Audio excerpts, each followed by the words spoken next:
Nós louvamos a Deus pela misericórdia dEle, pela graça que nos tem sustentado. Estamos todos bem, graças a Deus. O Senhor é maravilhoso, amém? Tiveram um domingo abençoado, meus irmãos? Uns trabalharam, outros ficaram em casa, uns acordaram cedo, outros dormiram até tarde, mas aqui estamos. Se você olhar para o lado aí, você consegue lembrar de alguém que está faltando hoje? Segue? Pois é. Irmãos, a bênção é para quem está presente. Então, às vezes a gente pensa assim, fulano não veio. Pois é, a bênção é para quem está presente.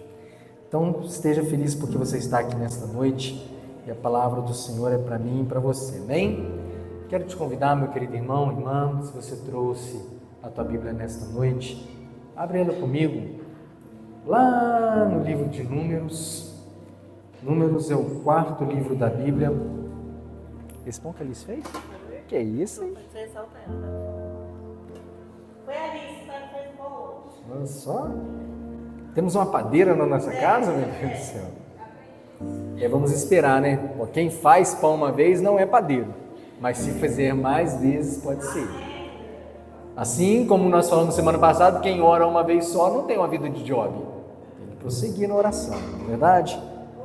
Então, meus irmãos, livro dos Números, nós vamos ler lá no capítulo 14, um texto que nós já lemos outras vezes, nós já falamos sobre ele em outras oportunidades, mas Deus trouxe ao meu coração novamente essa palavra, para nós partilharmos.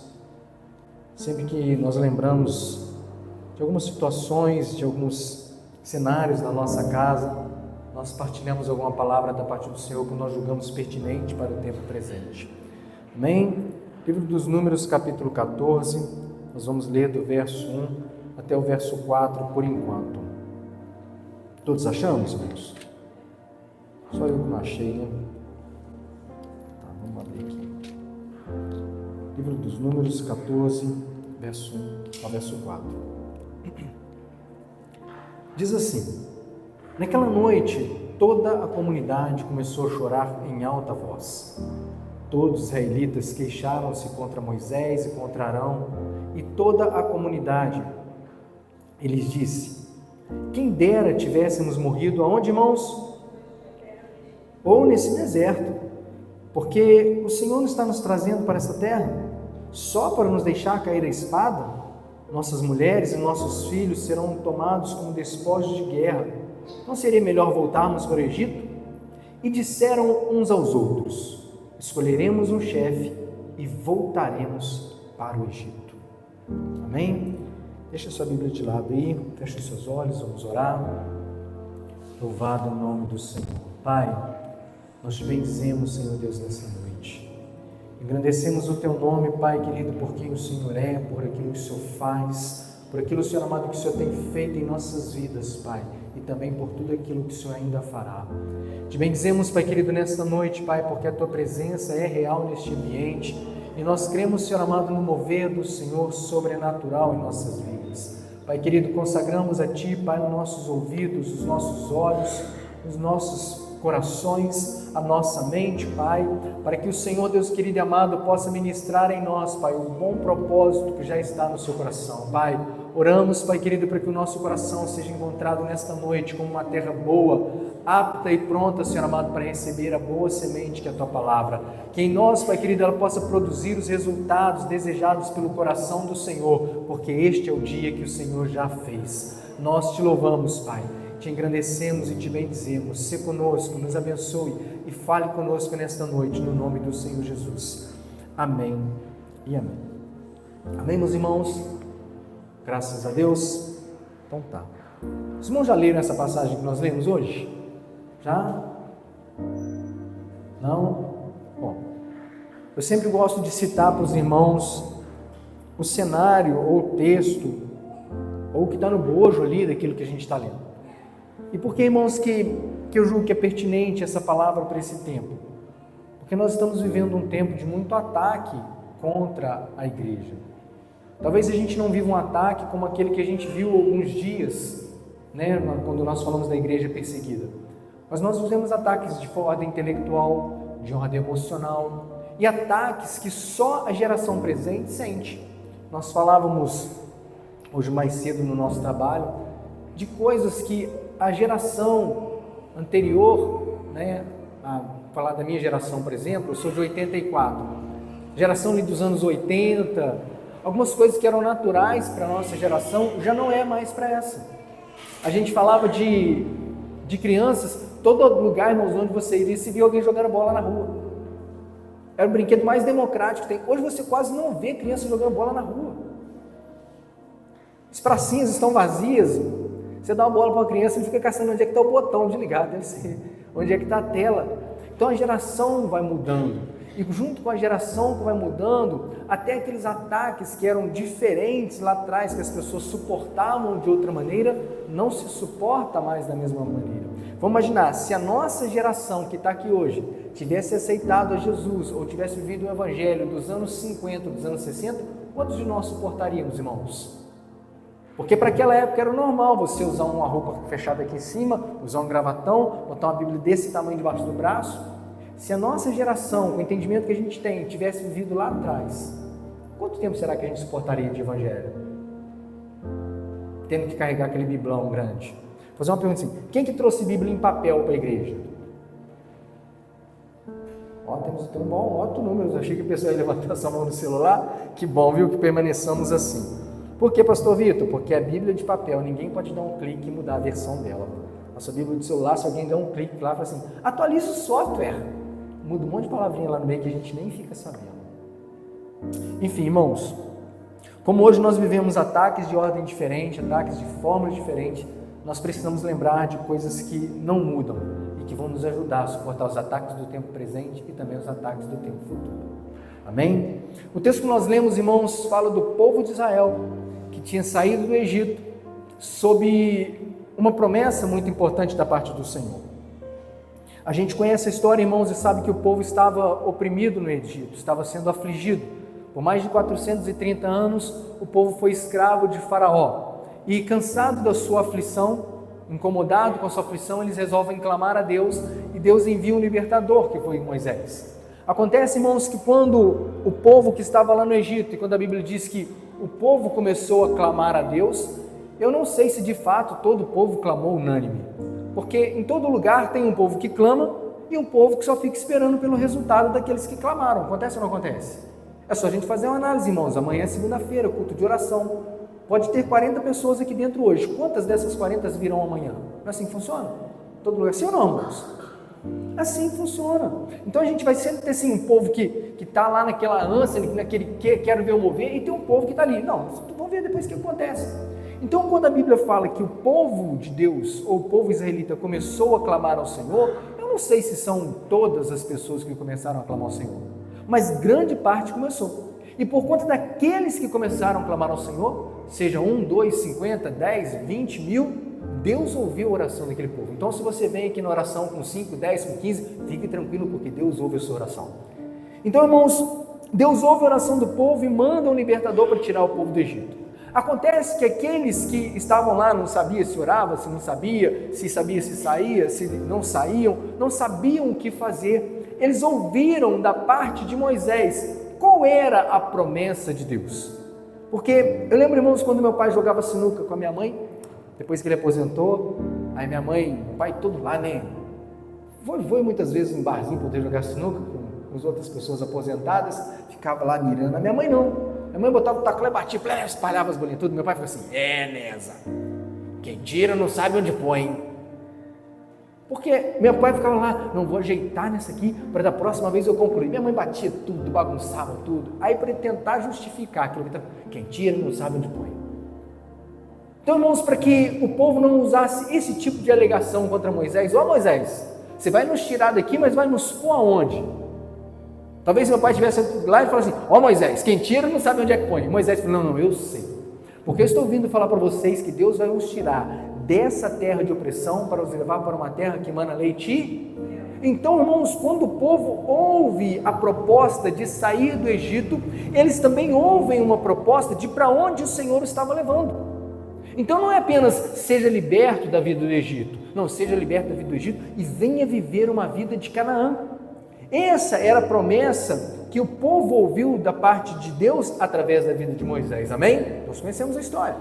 Acontece, irmãos, que quando o povo sai do Egito, e a Bíblia diz que eles saíram com mão grande na noite de Páscoa, muito felizes, muito jubilosos, com grandes riquezas, porque os egípcios os deram, eles saíram talvez com a mentalidade de que saiu do Egito hoje, amanhã eu estou na terra prometida. Faz sentido?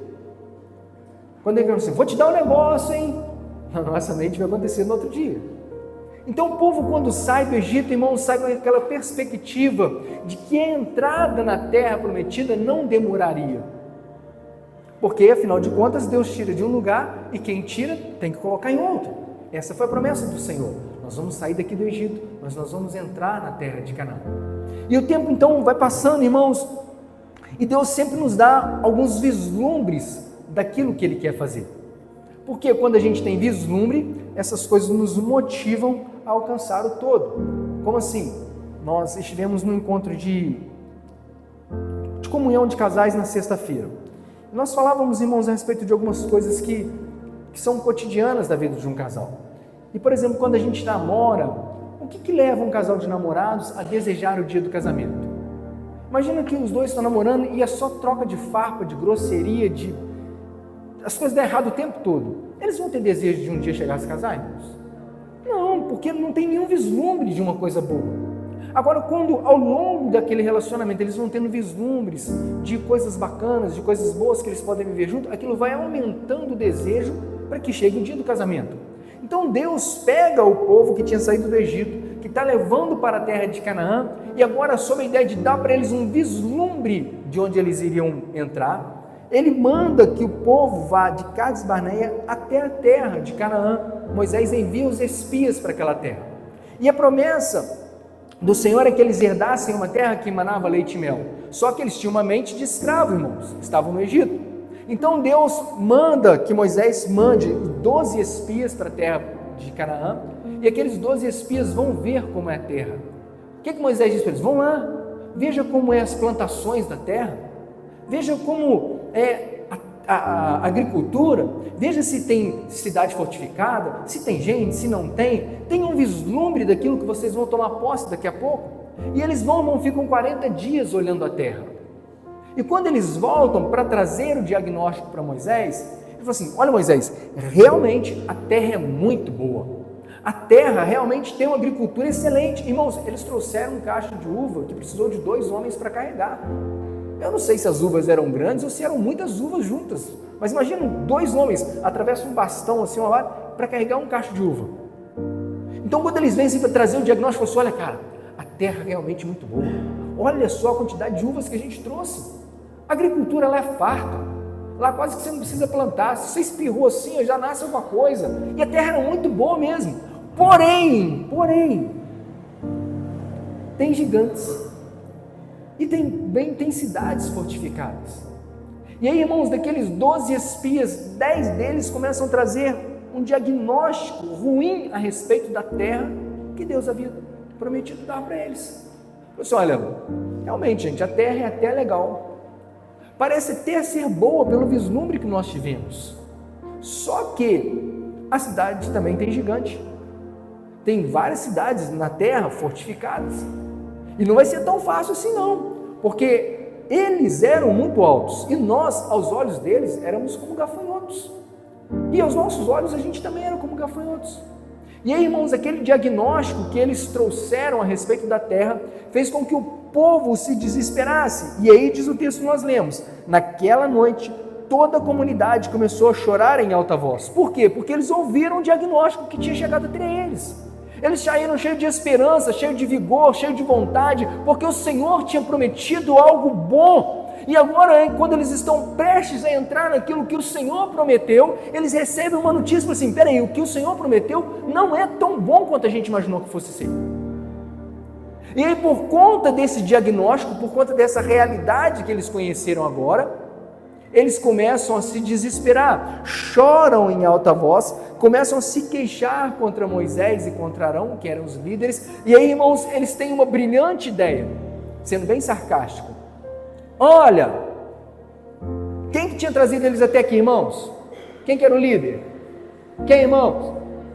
Assim, olha, choraram contra Moisés. Aí alguém fala assim, eu acho que a gente tem que escolher um outro líder e fazer o que, irmãos? Ir para a terra que Deus nos prometeu? Não, não. A gente tem que escolher um outro líder para voltar para a terra do Egito. Sabe, irmãos, o que o texto nos mostra? Que havia uma expectativa, uma promessa de uma terra que manava leite e mel. Só que a realidade com a qual aqueles irmãos se depararam foi a realidade de uma cidade fortificada e de muitos gigantes. E aí eles perceberam que havia um contraste entre a promessa que lhes fora feita e a realidade que estava diante dos olhos dele. E por conta desse contraste entre a promessa que tinha sido feita e a realidade que eles estavam vivendo, que eles estavam presenciando, eles decidiram que era melhor voltar para a vida passada. Irmãos, tudo que foi escrito para o nosso ensino foi escrito, amém? Você crê nisso? Se a gente não crê que aquilo que está na palavra do Senhor foi escrito para o nosso ensinamento, para que nós pudéssemos ter a nossa fé fortificada, não faz sentido nós vermos a história do povo que está lá no Oriente Médio há 2000 anos atrás.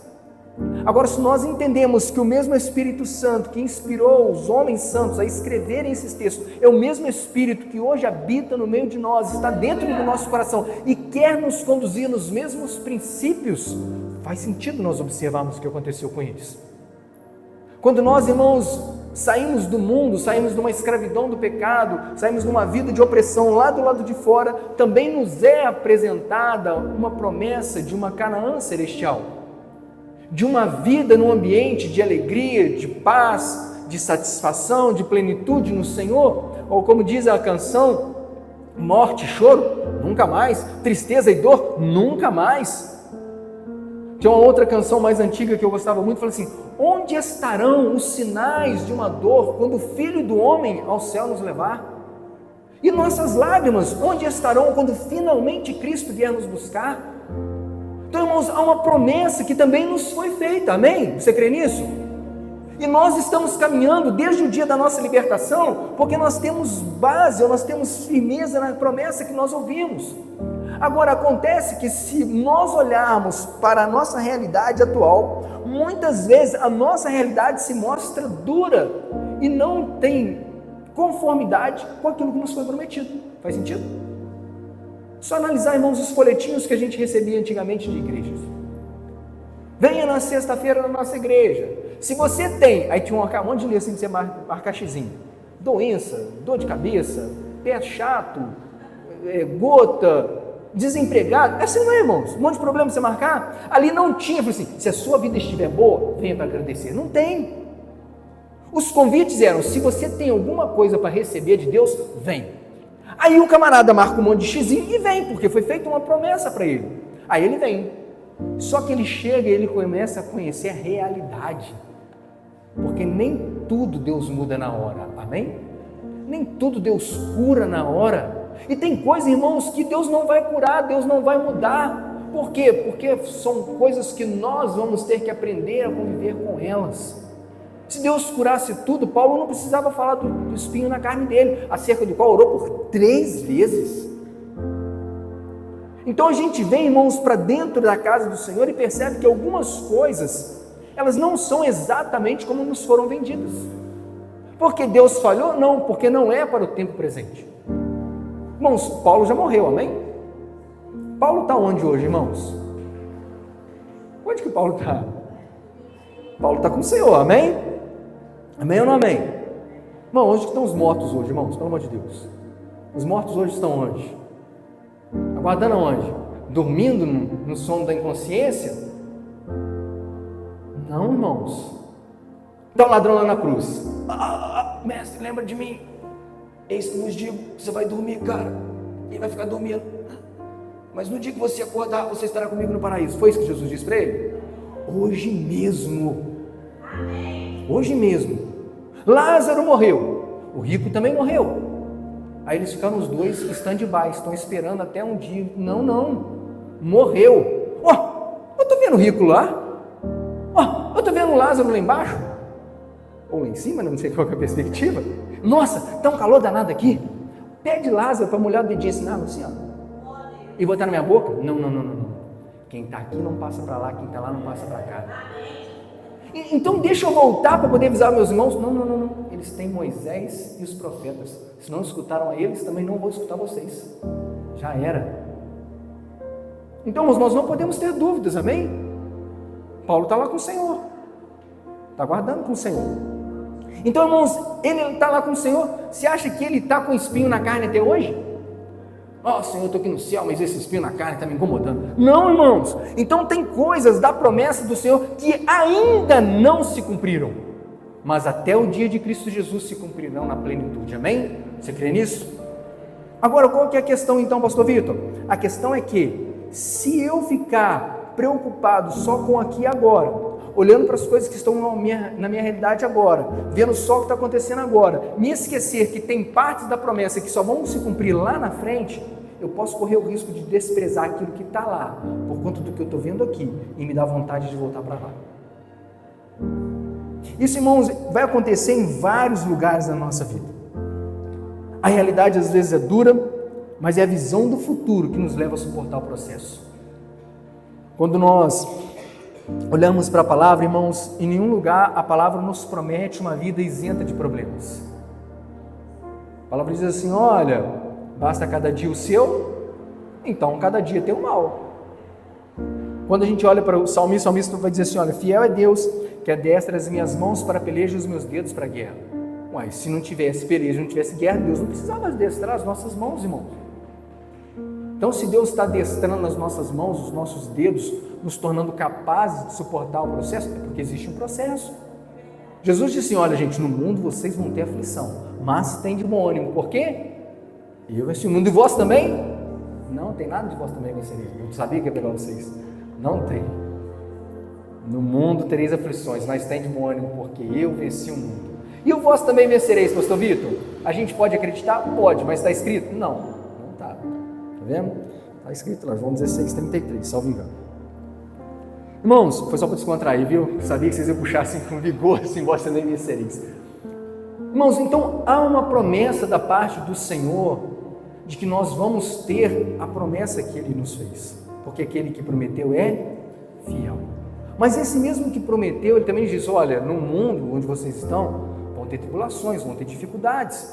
E por que Ele está nos avisando? Para que a gente não incorra no erro que os nossos irmãos incorreram lá atrás, de olhar: não, eu fui chamado para aquela promessa lá, mas o que eu estou vendo aqui hoje não está na plenitude daquilo que me foi prometido. Então eu vou desanimar, cara, eu vou voltar, eu vou abrir mão de tudo aquilo que Deus já fez. Irmãos, veja bem, quando aquele povo chega e recebe esse diagnóstico, irmãos, não é um visitante na igreja, não é alguém que acabou de chegar ontem, não, já era membro da igreja, vamos colocar dessa forma, já tinham visto o Mar Vermelho abrindo, já tinham visto as pragas no Egito, já tinham visto a coluna de fogo, a coluna de glória, já tinham visto a carne chegar no acampamento, maná cair do céu, água sair da rocha, água amarga se tornar água doce. Irmãos, eles tinham visto milagres do Senhor ali que a gente não viu até hoje. Eles tinham visto coisas milagrosas, poderosas da parte do Senhor, mas agora, por conta de um diagnóstico ruim, resolveram abrir mão de tudo aquilo que Deus veio construindo neles, porque algo não estava como eles acreditavam que deveria ser. Então, irmãos, a necessidade que nós precisamos ter de continuar com os nossos olhos fixos naquilo que é a promessa do Senhor para o dia de Cristo Jesus é cada vez mais importante. Pastor Vitor, eu não estou sofrendo perseguição não. Hoje não, graças a Deus. E amanhã? Não sei. E depois da manhã? Também não sei. Agora, sendo hoje, amanhã ou depois da manhã, a regra de sucesso continua a mesma. Nós precisamos estar com os nossos olhos fixos em Cristo. Porque se os nossos olhos vacilarem, irmãos, a gente vai cair. Lembra de Pedro quando saiu do barco? Se tu és mesmo Cristo, permita que eu vá falar contigo andando sobre as águas. Pode vir. Aí ele sai. E enquanto ele está olhando para Jesus, ele anda, irmãos, sobre as águas. Podia até sapatear, pular, que a água não ia afundar. Mas aí a Bíblia diz que ele começou a prestar atenção no vento, nas ondas. E aí quando ele começa a prestar atenção no vento e nas ondas, ele tira os olhos do Senhor. Ele deixou de fixar a sua visão, de fixar o seu coração, o seu andar, naquilo que de fato era o alvo da vida dele. Irmãos, a gente fala que Pedro teve pouca fé porque afundou. Já viram essa expressão? Ah, Pedro teve pouca fé porque ele afundou. Eu sei que tem muita fé, quantos passos você dá sobre a água? Se ele teve pouca fé, irmãos, não sei se a gente tinha fé para sair do barco. Ele deu alguns passos ainda. Mas nos serve, irmão, de princípio que enquanto ele tinha os olhos fixos no Senhor, não importava o vento, não importava a onda, não importava em cima, não importava embaixo. A Bíblia não fala nem quantos metros de profundidade tinha o Mar da Galileia, não interessa, porque enquanto nós estamos com os olhos fixos no Senhor, irmãos, o entorno é só um entorno. Mas se a gente para de olhar para Ele, para aquilo que é o eterno, para aquilo que é o objetivo final, e começa a olhar para a realidade temporária, a gente desanima. Aí eu pergunto para vocês se não faz sentido, olha só. Quantas vezes, irmãos, a gente pega as realidades da palavra do Senhor e para poder aplicar de uma maneira mais simples, a gente traz para a nossa vida. Olha só, notei. Quem perde a noção ou visão do futuro, que é a promessa, pode se frustrar com o presente e querer voltar ao passado, abandonando o processo. Faz uma análise, irmãos, quantos casamentos a gente conhece? Porque a pessoa se casou sob uma promessa, sob uma expectativa de felicidade, e por conta das adversidades do tempo presente, ela esquece daquela promessa, daquela expectativa e dá vontade de voltar à vida do passado. Era casado, mas está dando errado, acho melhor voltar a ser solteiro. A pessoa vem para a igreja achando que vai dar tudo certo, porque foi o que foi prometido para ela. Aí as coisas começam a não sair da forma como ela esperava. Eu acho que era melhor eu ter ficado no mundo. A pessoa entra no ministério, assume alguma função diante do Senhor, abraça a causa da obra, e aí começam algumas perseguições, algumas coisas saem de forma diferente da forma que ela esperava. Era melhor quando eu só estava sentado no banco sem fazer nada. Ou seja, quando o processo se torna difícil, há uma tendência grande de nós perdermos a visão daquilo que é o objetivo final. E quando isso acontece, irmãos, se nós não voltarmos os nossos olhos o mais rápido possível para aquilo que é o lugar onde nós estávamos caminhando, a gente vai querer voltar. Irmãos, eu conheço pessoas que ficaram juntas, de morar juntas 50 anos, aí resolveu casar. Casou, ficou 2, 3 meses e separou. Conhece casos assim? Então pessoas que, não, vai dar certo, estou firmando os meus passos, vou batizar, batizou, aí achou que tudo ia mudar, mas começou a perseguição. É melhor se eu não tivesse batizado, porque o processo fechou, o cerco apertou um pouquinho mais, aí ele despreza a realidade que foi proferida a respeito do presente e dá vontade de voltar para o passado. Foi o que o povo estava fazendo, irmãos. Desprezaram tudo que Deus havia construído dentro deles. Vou te perguntar aqui, quantos aqui já se frustraram na igreja, ou com a igreja, ou com alguém da igreja? Já se frustrou uma vez? Já ficou chateado? Se decepcionou? Eu vou sair dessa igreja, porque nessa igreja eu já vou levar. Não, você vai para outra igreja, vai acontecer a mesma coisa. No mundo nós vamos ter aflições. Você vai ter dificuldade. Então não procure uma igreja perfeita. E se você achar, não vai para lá, porque no dia que tu for, tu estraga ela. Irmãos, aqui tem uma pessoa que gostava de ouvir e fala assim: igreja igual curva de rio. Aquilo que não presta vai encostando lá, E vem chegando, irmãos, um cheio de carrapicho, um todo torto, um tem vício, um fala palavrão, outro faz isso, irmão, cada um tem um problema e a gente vai se ajudando para a gente se refinando até o dia de Cristo Jesus. Agora o que eu não posso fazer? Olhar para o presente, está tão ruim, essa igreja é tão assim, e aí eu esqueço de para onde eu estou indo e começo a ter vontade de voltar para o passado. Não, quando eu era no mundo era mais fácil, quando eu era solteiro era mais fácil, quando eu não botava a mão em nada para fazer era mais fácil, ninguém me criticava. Então, irmãos, nós precisamos ter isso de forma muito clara na nossa vida. O processo é duro, mas a promessa vale a pena. O lugar para onde a gente está indo vale a pena. E se for muito difícil, a gente vai continuar do mesmo jeito, porque vale a pena. Citei agora há pouco o encontro de casais, nós estávamos falando lá, né? Estávamos Priscila e eu. Irmãos, nós temos 19 anos de casado. Você acha que tudo funcionou o tempo todo 100%? Foi, meu bem? Não, teve vezes que deu vontade dela me matar, aí eu fugia. Aí teve vezes que deu vontade de assim: vou orar por você com imposição de mão. Aí eu fugia também. E assim, irmãos, a gente vai aprendendo no Senhor. Brincadeira, tá, irmãos? Quase. A gente vai aprendendo no Senhor. A gente vai amadurecendo no Senhor, irmãos. E suportar o processo vale, porque a gente vence o processo e a gente vai se aproximando da promessa que Deus nos fez. O povo chegou lá, receberam uma notícia. Ah, lá tem gigante. Ó, irmãos, tem gente que nem viu o gigante e ficou com medo. Tem gente, irmãos, que está com medo do problema porque ouviu outra pessoa passar por problema, nem passou pelo problema ainda. Aí é por isso que eu não faço nada na igreja, tá vendo? Eles estão te criticando tanto, tu nem botou a mão em nada, já está sentindo a dor do outro que está sentindo a dor. Ah, não, para ter uma vida de casado igual você tem, melhor nem, por isso que eu não vou casar, não caso nunca. Conhece pessoas assim? Que desprezam o casamento porque conhecem pessoas que são mal casadas, que vivem mal dentro de um casamento. Está vendo, irmãos, a importância que o nosso testemunho tem como homem de Deus, como mulher de Deus? Aquelas pessoas, irmãos, tiveram um diagnóstico ruim e por conta daquele diagnóstico estavam dispostas a abandonar o processo.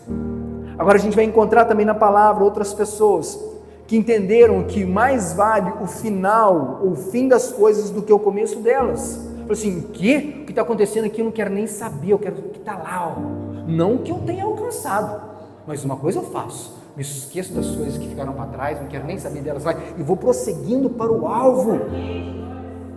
Agora, quando a gente olha, irmãos, Paulo falando disso, o que Paulo estava abandonando ali?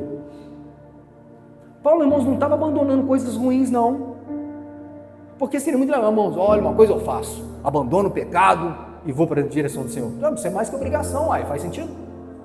Faz sentido? Irmãos, nós não estamos fazendo favor para Deus quando nós abandonamos a vida de pecado, tá? Não estamos, vou fazer um favor para Deus, vou parar de trair. Ô filho, você está fazendo um favor para você mesmo. Então nós não estamos fazendo um favor para Deus. Paulo não estava, irmãos, uma coisa eu faço, é que eu deixo a minha vida de apostador no tigrinho, no celular. Não, ele não estava falando disso, ele estava falando de coisas boas. Eu tenho conhecimento, eu tenho estudo, eu podia estar debatendo com os maiores fariseus aqui, eu fui educado nas melhores escolas do farisaísmo, eu mando bem, mas quer saber, isso tudo eu considero como esterco, como nada. Por quê? Porque eu sei para onde eu estou indo, e para aquele lugar para onde eu estou indo, eu vou te bater, Paulo, tô nem aí, eu vou te pisar, Paulo, tô nem aí, vou te apedrejar, tô nem aí, vou te caluniar, tô nem aí, porque a leve e momentânea tribulação produz para nós um peso eterno de glória muito excelente, não atentando nós para as coisas que se veem, mas para aquelas que não se veem, porque as que se veem são temporárias, mas as que não se veem são eternas. Então, irmãos, o problema que está acontecendo aqui, vai acontecer mesmo, mas se você manter os olhos fixos nas coisas que são eternas, isso aqui, irmãos, é leve e momentânea tribulação. Olha como é que Paulo compara uma leve e momentânea. Com o quê? Com peso eterno de glória. Os irmãos entendem? Até as palavras que ele exclui, uma perseguiçãozinha assim, com livramento desse. Para que nós tenhamos noção, irmãos, da dimensão. Quando Deus prometeu a terra para os israelitas, não prometeu, vocês vão ficar lá por um mês. Não, essa terra é de vocês, os seus descendentes para sempre, porque a aliança é comigo. Agora eles chegaram lá, andaram 40 dias na terra. Irmãos, o que é 40 dias? Para uma terra que foi prometida perpetuamente para eles. Israel está na nação de Israel hoje, porque reivindicaram a promessa que foi feita lá atrás. Se tornou nação mesmo em 1948. Agora olha quanto tempo que se passou. Israelitas espalhados pelo mundo inteiro, e a promessa do Senhor ele de pé. Aí, como diz o profeta Isaías, salvo engano, onde já se ouviu tal coisa? Onde já se viu? Pode porventura uma nação ou um povo vir a existir num dia só? Pode. 1948. Oswaldo Aranha, o último do assinado. Esteja em nação de Israel. Irmãos, Deus é maravilhoso. Nenhum tio ou um jota caiu da lei que não tenha se cumprido. Se Deus não deixou de cumprir lá atrás, Ele não vai deixar de cumprir na minha e na sua vida. O que nós precisamos é entender que existe um lugar para onde nós estamos indo e que vale muito a pena suportar todo e qualquer processo. Por isso que o apóstolo vai dizer assim, livrando-nos de todo embaraço, tudo aquilo que pode nos impedir de correr. Corra! Não como quem corre sem direção, mas corra sabendo para onde você está indo no Senhor. Então, irmãos, nós precisamos entender que todas as vezes que nós depararmos com as dificuldades da vida, e elas vão vir, amém? Se não vieram hoje, pode ser que venha amanhã, tá? Avisa o cara do seu lado, ele falou assim, pode ser que venha amanhã.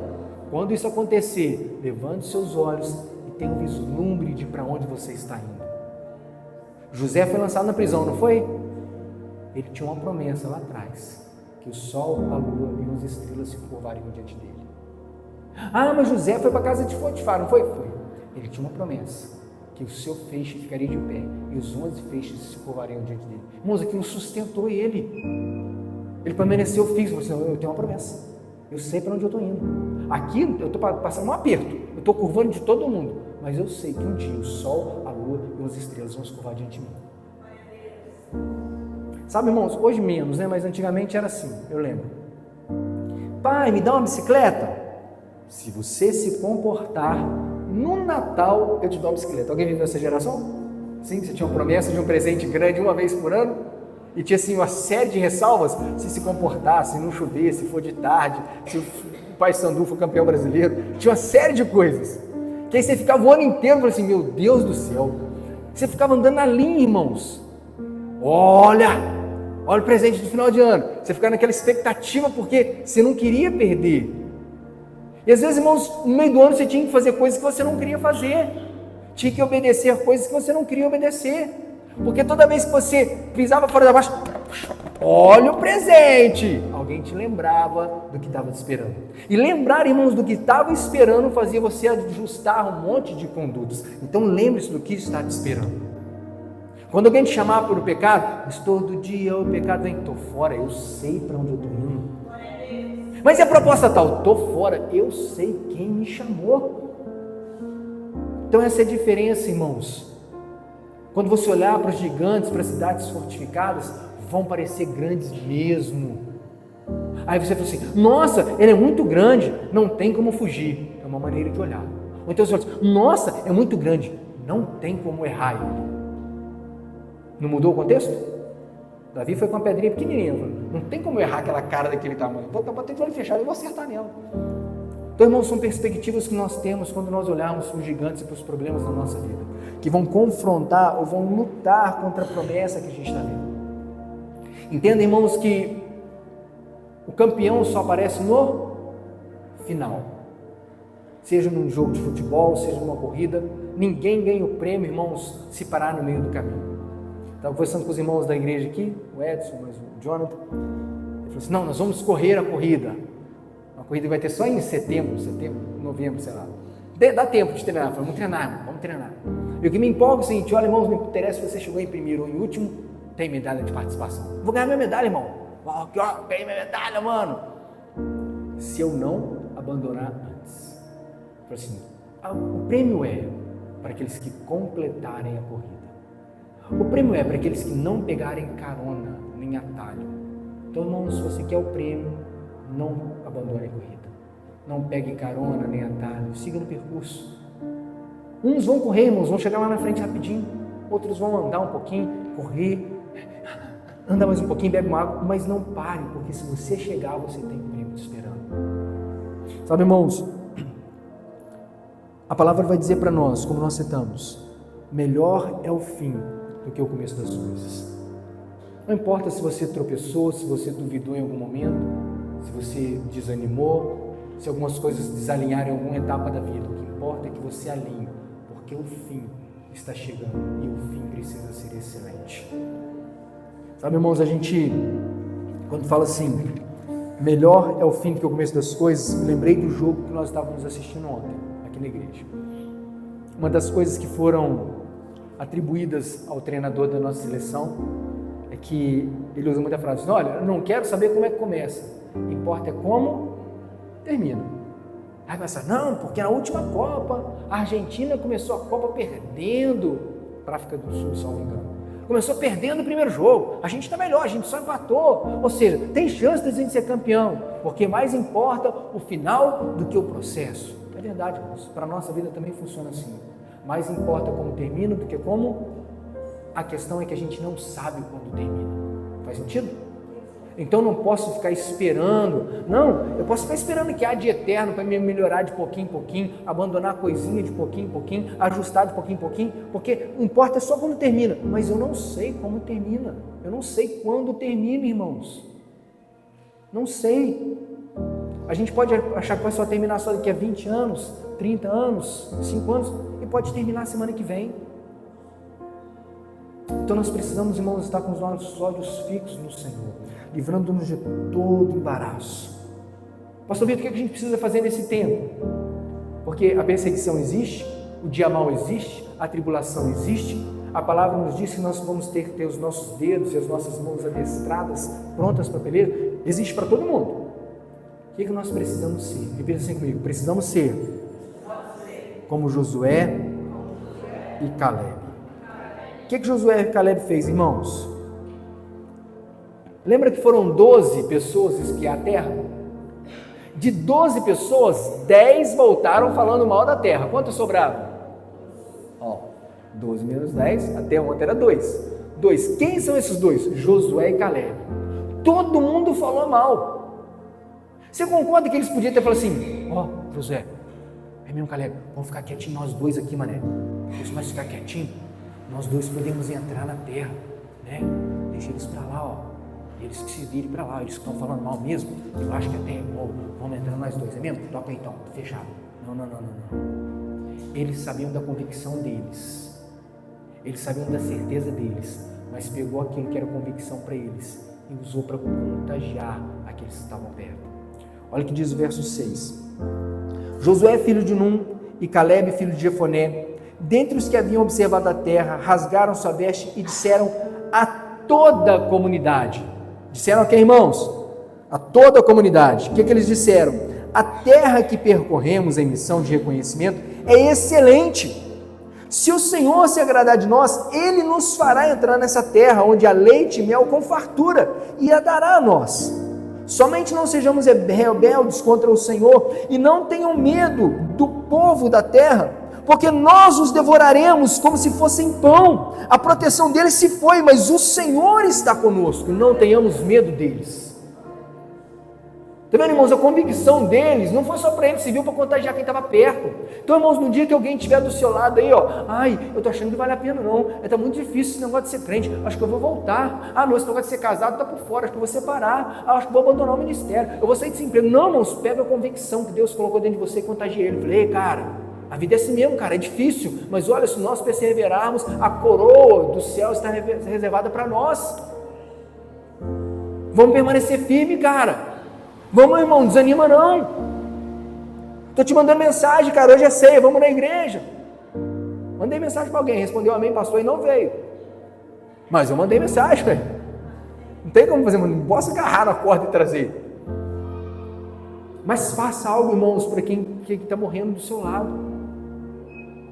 Sabe, irmãos, o que é caminhar em bloco? Caminhar em bloco, assim, todo mundo junto, falou, vamos chegar no céu em bloco. Pastor Vitor, salvação individual. É igual entrar no estádio. Quem que já foi no estádio? Tem aquela fila, aquele monte de gente. Na hora de passar na roleta, é 1 a 1, não é? Pois é igual assim para entrar no céu. 1 a 1 vai passar na roleta, mas até chegar naquela porta ali, dá para ir todo mundo junto, um se ajudando, um suportando o outro. Chega aí, Alice. Vem cá, eu escolhi vocês. Anda aí, vem cá. Chega aí, Lucas. Tá vendo? Você deu um mole, cara. Vem cá. Fica aí, bonitinho. Fica aqui no meio aqui, Lucas. No meio aqui, Lucas. Só tem um meio, só aqui. Aperta ele, Alice. Aperta ele. Isso. Irmãos, tenta cair para o lado agora. Tenta cair para o lado. Irmãos, quando o povo está compacto, aqui é quem está fraco, está querendo cair, ele é suportado por outro. Está vendo que isso segura ele, 3, 2, 1, para o lado, Alice. Obrigado, viu?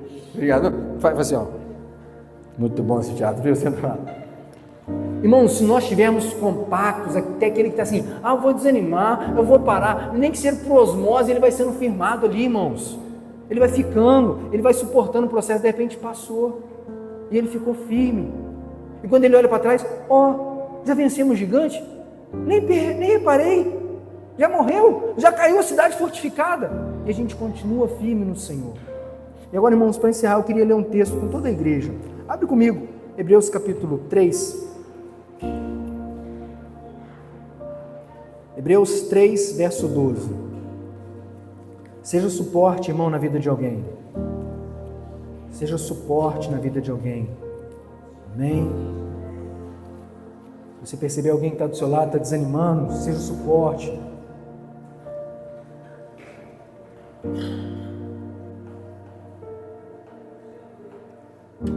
Quem é que é bom de grito? Vou falar das crianças aqui. Quem é que é bom de grito? Quem é bom de grito aqui, cara? Você é bom de grito? Dá um grito aí. Eu? É. Quem consegue gritar mais alto que ele aí? Aí, ó, beleza. Então grita assim, tá ruim? Tá ruim? Grita aí, seu Martinho, tá bom? Ótimo! É assim mesmo. Se tiver alguém que grita, tá ruim do seu lado, grita mais alto que ele, tá bom. Teve gente que gritou assim, tá ruim, a cidade tem gigante, a outra, não tem não! E o que tem vai cair! Não interessa o tamanho dele. Se você der ouvido, irmãos, para quem grita do seu lado, grite mais alto que ele. Amém? Nós não vamos aguentar, vamos sim, e nós vamos comer ele como pão, porque é o Senhor que deu a terra para nós. E quem discordou que vai embora para o Egito com outro capitão, porque Moisés está fechamento com nós aqui. Pronto, e tenho dito. Irmãos, eu não estava lá. Você acha que Josué falou assim, gente, então, subamos e possuamos? Não, irmãos, ele estava com raiva, bolado. Eu fiquei 40 dias fora de casa, longe da minha família, vendo uma terra, quando os outros vêm chegar a falar mal da terra, é ruim. Não, irmãos. Nossa, misericórdia. Hebreus capítulo 3, verso 12. Cuidado, irmãos, cuidado. Para que nenhum de vocês tenha um coração perverso e incrédulo, que os afaste do Deus vivo. Ao contrário, encorajem-se uns aos outros todos os dias durante o tempo que se chama hoje, de modo que nenhum de vocês seja endurecido pelo engano do pecado. Pois passamos a ser participantes de Cristo, desde que de fato nos apeguemos até o fim, com a confiança que tivemos no princípio. Por isso é que se diz, se hoje vocês ouvirem a sua voz, não endureçam o seu coração como na rebelião. Quem foram os que ouviram e se rebelaram? Não foram todos os que Moisés tirou do Egito? Contra quem Deus esteve irado durante 40 anos? Não foi contra aqueles que pecaram, cujos corpos caíram no deserto? E a quem Deus jurou que nunca haveriam de entrar no seu descanso? Não foi contra todos aqueles que foram desobedientes?